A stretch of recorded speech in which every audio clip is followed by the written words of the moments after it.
Can we?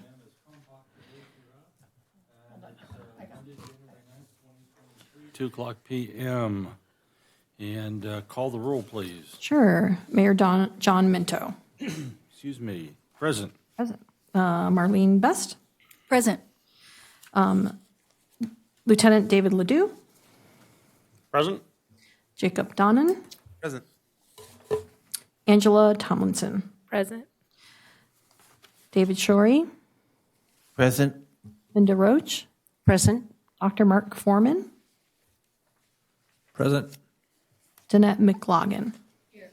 Mike Aiken. Present. We have quorum, sir. Thank you very much.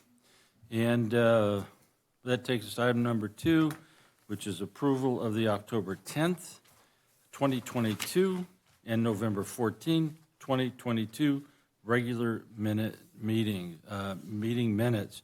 We did not meet in December. Do I have a motion to approve? Motion to approve. I have a motion. Is there a second? I'll second.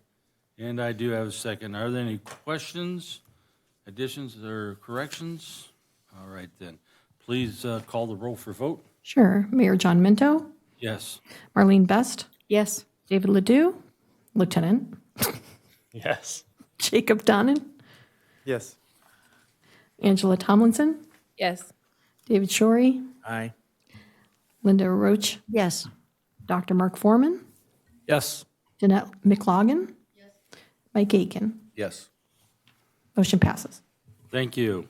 That takes us to item number 3, which is an update on Neighborhood Watch and crime prevention events. Jacob? Good afternoon, everyone. Welcome back. Happy New Year. Since our last meeting back in November, we have done 2 new neighborhood watch groups. One was for Greenbrier Mobile Estates off of Mesa Road, and one was for our very own Mike Aiken's neighborhood off of Ramsgate. Also wanted to let everyone know and reiterate that the Santee Station does offer car seat installations. So if you or anyone you know would like a certified installer to inspect and install their seats, they're more than welcome to come to the station for that. We did a pretty fun social media campaign with the city, with Milton and our Elf on the Shelf campaign. We had a good little photo shoot at the station. I think that went very well as far as the Twitter campaign was concerned. And then we were also able to attend last week the Chamber of Commerce Coffee with the Community event. Happy to be there. How'd that go? It was good, great turnout. Yeah, about how many people do you think? Yeah, I'd say at least 30 to 40 at one point. Excellent. Okay, great. Thanks. I appreciate that when that happens. All right, then. That takes us to item number 4, which is diversity, equity, and inclusion, community values presentation and approval. Linda. Good afternoon, everyone, and Happy New Year to you all. We're happy to be here. My name is Linda Roach, and I am pleased to be a member of the DEI Ad Hoc Committee. We are here to provide you with a status update, as well as to put forward some recommendations that we have developed that in order to move our DEI work forward. So, since we do have some new members on the committee that were not here at the inception of this ad hoc committee, we thought it might be worthwhile to take a little bit of time to provide you with some historical context. As you all know, the year 2020, which is burned into our brains right now, there was a great deal of civil unrest throughout the country, and Santee, the city of Santee, was not spared from that. There were a couple of incidents in May and June that required attention, that brought the issues related to discrimination and racism very much to the forefront. In response to that, the Santee City Council in June of 2020 developed and adopted Resolution 066-2020. In that resolution, they affirmed the city's commitment to diversity, to equity, and inclusion. They affirmed their commitment to promoting tolerance here in the city, and finally, to denouncing racism and hate speech. So to ensure that those resolutions and commitments put forward in that resolution were actually put into practice, this committee, Compoc, and Mayor Minto decided to create an ad hoc committee, the DEI Ad Hoc Committee. And that occurred in October of 2020. In January 2021, the members of that ad hoc committee came back to Compoc with some statements with regard to recommendations for actions and resources, as well as a roadmap to provide a foundation for how we would move forward in that actual effort. That roadmap in January 2021 was approved by Compoc, and later that month, it was submitted to, discussed, and adopted by the City Council. This is a graphic that represents that particular roadmap. I want to call your attention to the fact that it says Phase 1. This roadmap indicates the sequence of activities that provided the foundation for all of the work that has occurred up to this particular point in our DEI effort. I'll give you a minute to kind of absorb what you see here.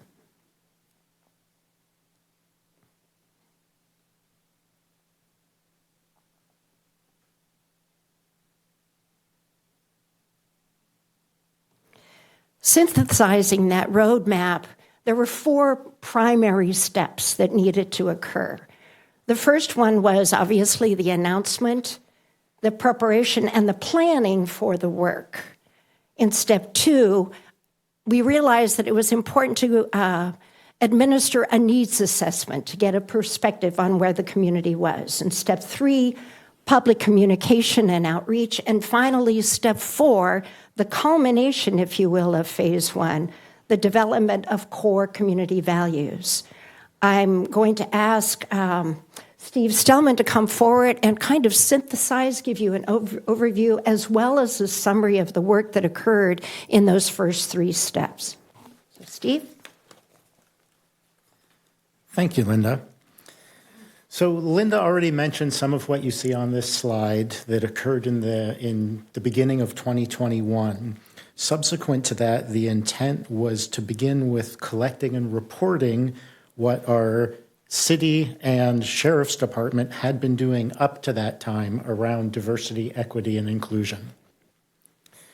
The second step, as Linda mentioned, the needs assessment was conducted between August and September of 2021 and had 4 focus areas where we sought input from residents on their impressions of quality of life in Santee, community values and diversity, resident experiences with discrimination, and existing city programs and services.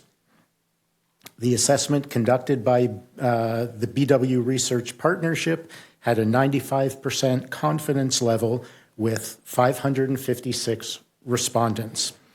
One of the primary conclusions of that assessment were that racism and discrimination were areas of concern of the city residents of Santee.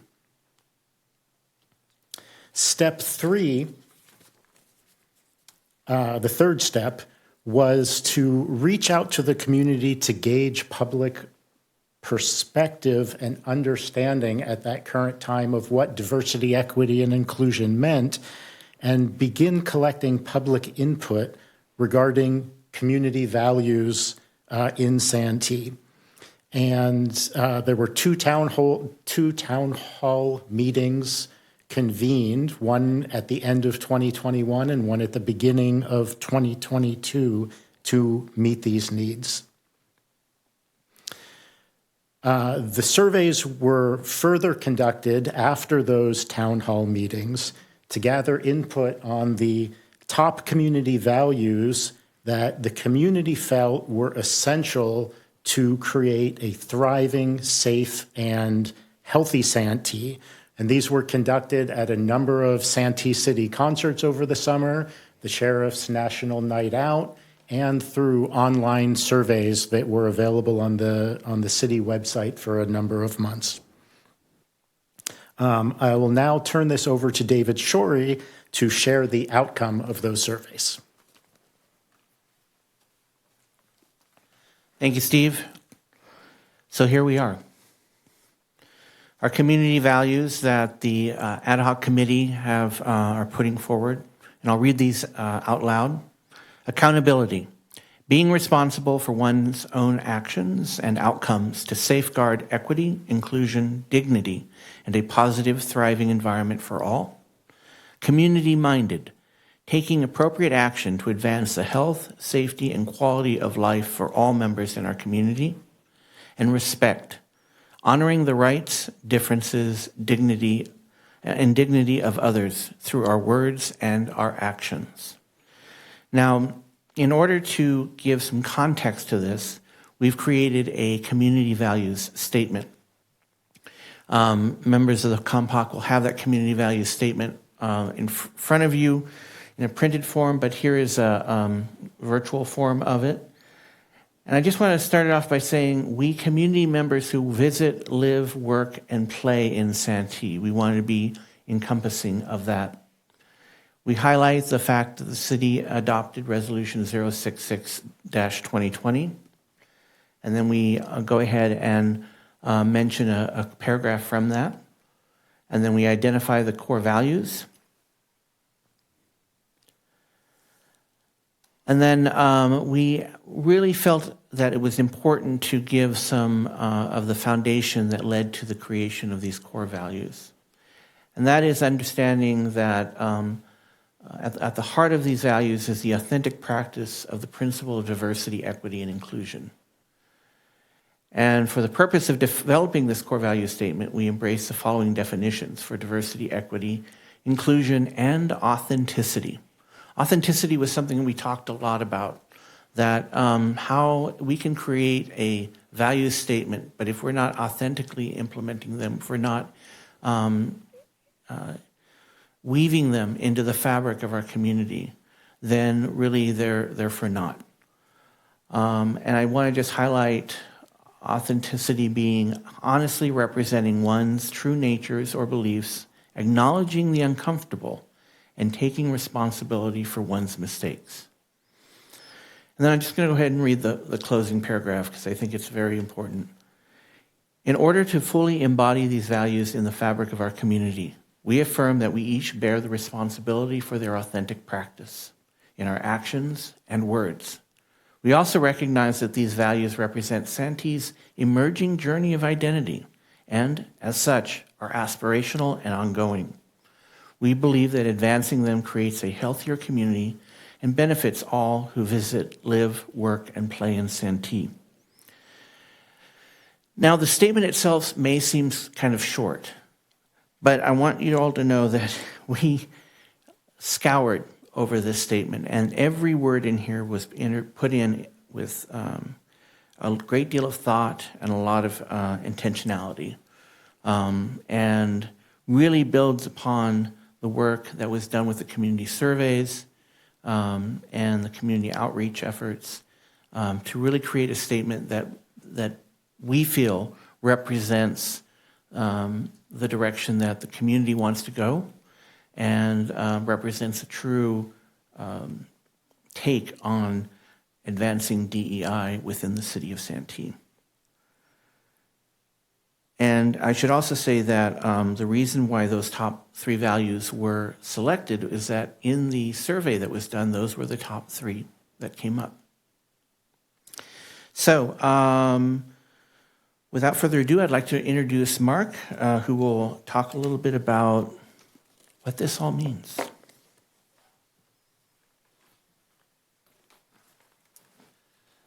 Thanks, David. So full circle. I don't know if you all expected that there's going to be a test on all of this, but I am going to be asking some questions here in just a moment. Kind of stepping back a little bit, when Steve was talking, he mentioned the consultants, and one of the things that the consultants were calling out was the unconscious bias component. You just heard David mention the term authenticity. There you go. Thank you. So this is all connected. And then here we are, we're talking about values, the full wraparound. I'm guessing that almost everybody in this room at one point in your life, if not recently, maybe even today, you may have felt some weird queasiness in your gut or something going on where there was a clenching where you kind of feeling like you're in the wrong place at the wrong time with the wrong people, being asked to do something that you don't really want to do. It could be in relationships, it could be at work, it could be anywhere. That's a sign that something within you, i.e. a value, is being challenged. And so as all this work has emerged and the community is identified and told us fairly certain that this is what's important to us, and these three are the ones that they said are the most important. I'm guessing these three are also important to almost everybody in this room. Probably so. We're all doing this work, the type of work that we do because we care. And this is where the authenticity comes in. When we can tap into that, and as David was talking about that embodiment, how do we embody it as a city? How does an organization, how does a community embody what they hold near and dear? That's what this is about. And on the roadmap, there's a hand. I think the hand is, we are now preparing to hand this off so that somebody can start doing the real hard work.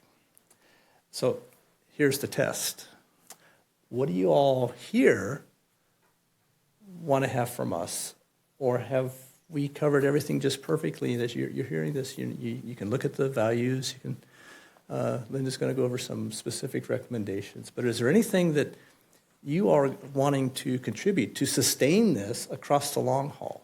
It's not until each of you reach retirement age or anything else. It's the long haul. The city's been here a long time as a community. It's been a city since the 80s.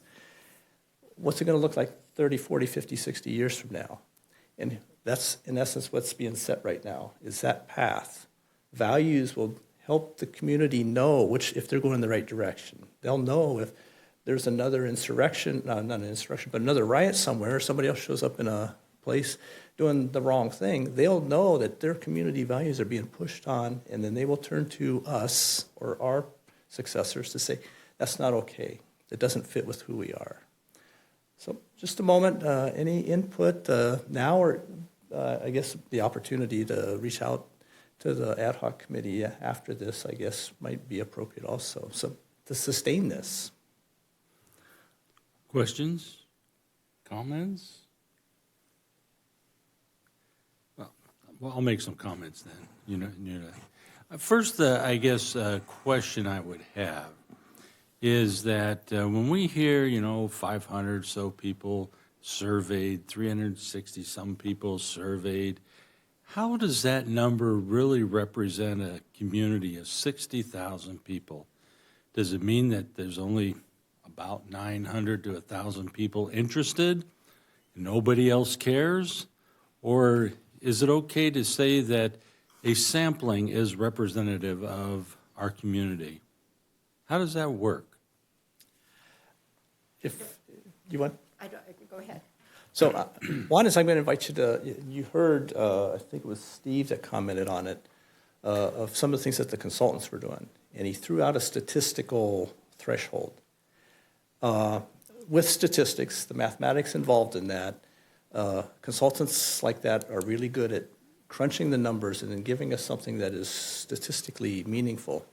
And in that was that there was a 95% confidence that what they heard is good. There's always a room for error. That 5% is the wiggle room that, well, maybe they didn't get it right and maybe we got it totally wrong. That's out there. So there are statistical formulas. There are researchers that do this for a living that can say, okay, if you survey a certain number of people, attempting to randomize them as best as possible, you're going to get a result and an outcome that's going to represent most of your population. It won't represent them all, never will, but it will represent most. And then from that point, it's a stepping off point. The finer you go, the more energy is required, and it's always possible to survey more people, to get more data. That's always there. Well, I think that's an important answer because there will be people in our community who have not heard the reports, have not seen what the questions were asked, and they're going to be, how is it that little group of people came up with this? And I think that's important for us to all say, 2 years of hard work, 3 years of hard work. We've talked about this before where some folks thought it was going to happen very quickly. And we found out that it doesn't happen very quickly because there's too many people to talk to. For me, what I would like is that to know that if something does happen in our community, that we know that it's not representative of the whole community. It's somebody who acted out with bad behavior or bad judgment, or somebody who really needs to be taught a lesson about what is right and what is wrong. Half-heartedly say that because if you don't know by the time you're an older adult or middle-aged adult, for instance, then I don't know if you're ever going to learn. But maybe we need to understand what that looks like to say, you're 50 years old. Why are you acting this way? And I think those are the kinds of things that we have to continue to look forward to make sure that we're addressing behaviors. If it's a 12-year-old kid, you have to keep going. You just can't stop there. Well, sometimes we have 50-year-old kids. Hate to say it that way, but we know it does happen. And that's sometimes when our law enforcement officers have to come in, too, is to gently remind people what is appropriate and not appropriate. So that's kind of how I feel about the whole thing. Anybody else? All right, speak at once. Marlene, do you have anything for us at all? Not right at the moment, Mr. Mayor, but I think that Linda still has some additional comments to provide as well. Quite Right. Yeah. So with that, I'm going to turn it over to Linda. Thank you. Thank you for that question, Mayor Minto, because it is one that we also considered as we were really analyzing the results and trying to develop a plan on how we would be able to present that. Our response kind of took two different angles to that question. One was that we kind of embedded it in the last paragraph of our statement. We emphasize this is an organic process. This is an ongoing journey. And as more voices speak up, as more voices are encouraged to share their experiences and their thoughts, as more people are empowered with the tools to be able to address that 50-year-old bad child, if you will, then our statement, our identity as a city will evolve. That's why we incorporated that statement in that last paragraph into the statement. The second point was we want to encourage voices. We want individuals to feel comfortable in sharing their experiences.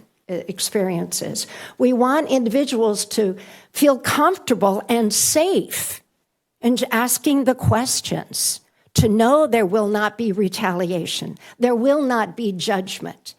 And all of those actions need to be considered during phase 2 when we are talking about implementation and sustainability, because that's where, if you will, the rubber will meet the road. Just as a review, here was that roadmap, and I stressed at the beginning, take note that this says phase 1, but in the lower left-hand corner, you will see our reference to phase 2, which deals with the actual implementation and the sustainability. So Santee, 10, 15, 50 years hence, will be known as a city that not only implements or understands or values diversity, equity, inclusion, but all of its residents embrace those values as well. So with that, our recommendations, what we're coming forward to you today with, we are, our intent, once this committee has given us the okay and given us the approval, our intent is to go forward with the City Council in asking them to integrate this DEI framework of core community values into city policies, city protocols, city procedures, to promote the statement in which those values are embedded and described, And then to designate a dedicated entity of some sort that will support those efforts. Here's our formal recommendations. With regard to Compoc, we ask that today you review, ask questions, and approve our proposed core community values and the accompanying statement so that we can move it forward and submit to the City Council for adoption, which we hope will be able to occur later this month. And with that, we will entertain any additional questions you might have, but not after I have given our profound thanks to individuals in this room who, without their efforts, it would have been very difficult for us to sustain this 2 years' worth of work. The city employees, the city staff that did support us in all this, gave us suggestions, gave us ideas, fine-tuned our presentation. And then I want to call out and thank the individuals on this ad hoc subcommittee. We come from very different perspectives. We have very different life experiences. And I think the work that we have produced here, the foundation that we are hoping to hand off to the city, will prove to be a lasting one and a strong one on which we can build a profile of Santee that every resident in Santee can be proud of. I do want to call out, we had a couple of past members whose contributions were also instrumental to this work, Meredith Riffle and Nadia Mushirian Binderep. And with that, I will take any questions you might have. We thank you for this time to share with you our work and the work of many others, and the input of a few hundred other individuals, other residents of Santee. We appreciate the time. Thank you, Linda. I like to point out, too, and say thank you to the ad hoc committee. I specifically want to say how dedicated you are, each and every one of you, because I know I pointed a lot more people to that committee when we started than we're ending up with. So you folks have had such a great a dedication to duty. Your tenacity has been unparalleled, in my opinion, and I appreciate everything you have done. And I think it would be remiss in us not continuing to go forward, because that would certainly go to what other communities do, in my opinion, and that is sweep it all under the carpet. Mm-hmm. And we're not going to do that here. So thank you very much. Thank you. You're welcome. Having that in mind, then we have a recommendation by the ad hoc committee to adopt the core value, community values, and then to move forward to the city council with that, with the recommendation. And so, Marlene, do you have any comments before we get that far? Well, you knew I was going to be a little mouthy, huh? Okay. First off, I would like to add my thanks to this subcommittee, ad hoc committee, subcommittee. The 4 individuals you see in front of you worked tirelessly over the last couple of years to come up with these efforts. And it's not easy. Everybody up here is busy. All of you have full-time jobs, part-time jobs, outside family influences, and these people decided they were going to take this on, and they did it, and that's not easy to do. The picture of Steve standing out there by the booth, the whole community saw that. People say, "Oh, maybe that survey take wasn't large enough pool. You didn't have enough people," but when you're out amongst thousands of people, you can only drag so many of them in to listen to you so much. And then they wander by, and sometimes they hear it, even if they don't want to respond. And I want to thank everybody. I know Linda came a couple times, Steve was there, David, Mark, all of you worked very, very hard on trying to make sure that not only were the first efforts that were funded by the city with experts and consultants approved and moved forward, but you carried that forward on a voluntary basis. And that's really hard to do in a community. I want to thank you. And the staff members that are listed here, there's one really who's worked for the last couple of years on this, and that's Ann. Yes. She worked very, very hard with everybody. I really want to thank her. Everybody else helped a little bit, but boy, Ann was really the one who worked on this for a very long time, and I want to thank her. So aside from the thank yous, I also want to recognize that, Mayor, you started this whole process when there was a lot of controversy going on. And other communities were stepping forward saying, oh, we're going to hire a consultant, they're going to solve it, we're going to come up with statements, done. 2 weeks later, we got it, it's all done.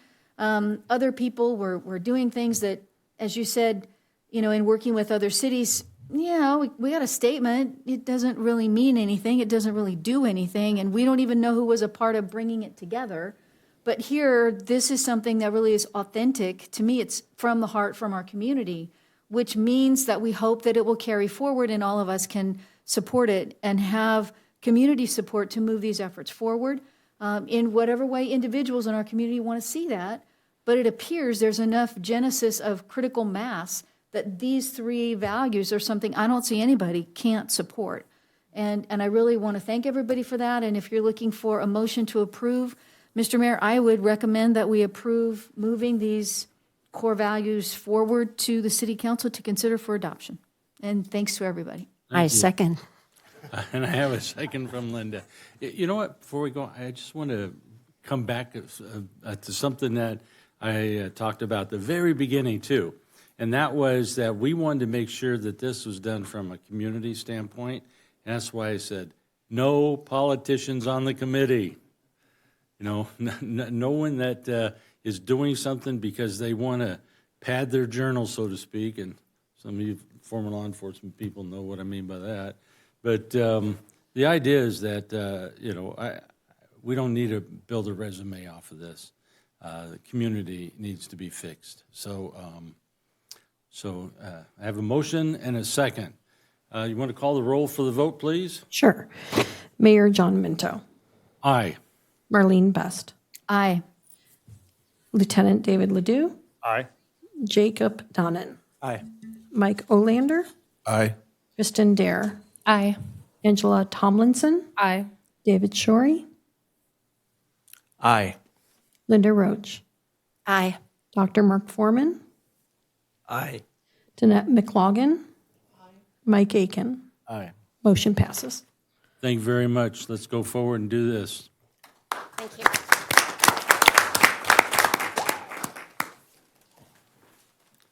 Oh, it's so exciting. I forgot where I was at here for a minute. All right, that takes us to item number 5, which is communication from committee and staff members. Let's go committee members first. Anybody? Anything going on we need to know about? I do want to chime in and say, what a terrific job that the committee did. And we all know that decisions are made by the people who show up. And so those people that took the time to express their opinions about the direction that they would like to see our community go, thank you for showing up. If you're a member of the community that participated in this forum, it matters a lot to all of us that you took the time to do that. I'm very interested in the fidelity of this. And I don't want to see it put in a drawer. I look forward to seeing that, what the next steps are and that the momentum here continues. But thank you very much for your efforts. It was not only that you did it, but you did it well. You really did a great job. So thanks for that. I don't think it's going to end up a drawer, but I think I know too many people out there I'm looking at won't allow it to happen. Anything down this way? Mike? I think it was a great presentation. Good job on the hard work. I also wanted to shift gears a little bit and thank Jacob and Santee Sheriff's Department for coming and doing that. The Neighborhood Watch was a great presentation, really well received, very professional. Great job by our sheriffs. Thank you, Mike. Thank you. Staff? I just wanted to mention that January is Santee Discovery Month. You can find more details on santeespecialevents.com. And then also the point in time we are supporting on the January 26th, 25th? Oh, 26th is the point in time count that occurs annually. I think that's led by the county, but you could probably just Google point in time and if you'd like to volunteer. Yeah.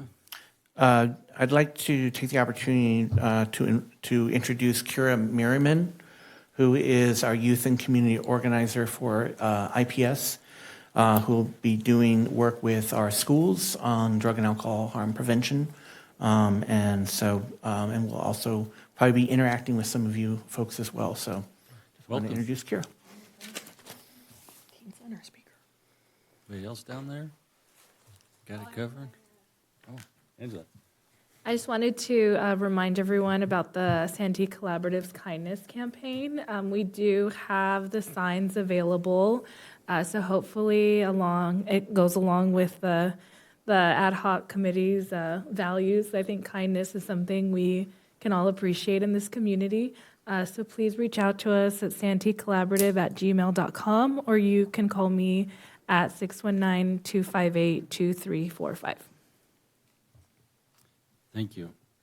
One last thing I wanted to point out, and I almost forgot about this, is that last week the Union Tribune put in an article, and it covered cities around the county and their participation in, let's say, transparency in the community.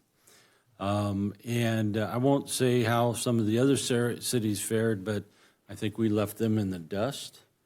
The UT specifically called out Santee as being very open. They cited the Santee TV for one thing, and they talked about how, not only a live stream, but it's actually, more than that.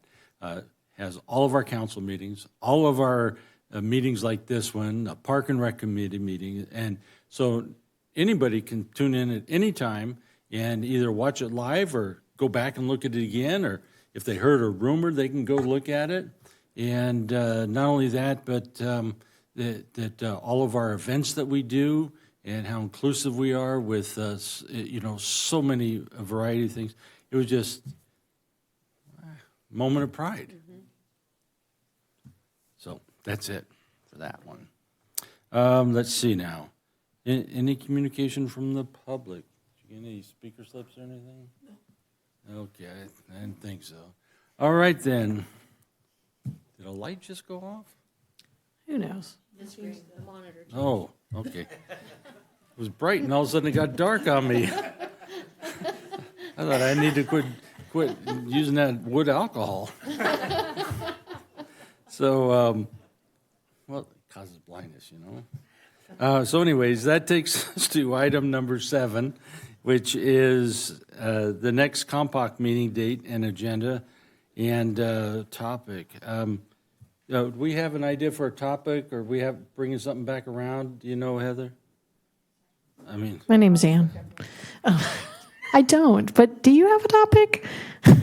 Because how I'd about be if we open. figure that out later Yeah, I'll on? send something out to the entire committee. And I know, Danette, you had mentioned a few things as well. So I'll reach out to you guys to see if you can put me in contact with a speaker for February. Yeah, and then, you know what, maybe we could also at that do some brainstorming on some great idea. future topics, bring in some of the old ones, see what maybe we want to recycle or anything. Great idea. How does that sound? Yeah, I had mentioned the mental health crisis response team. I'm sure that's something that the sheriff's department could coordinate for us. It's a fairly new resource that I think that our community probably doesn't have a lot of information on about what their purpose is and how they can assist. And so it might be something useful for Santee to know more about if we could coordinate that at some point. Okay, sounds great. All right, that next meeting will be on February, second Monday of the month, and at 2:00 p.m., which makes it February 13th, 2023. Hard to believe it's 2023 already. And that takes us to item number 8. We are adjourned. Good job, you guys. Yay!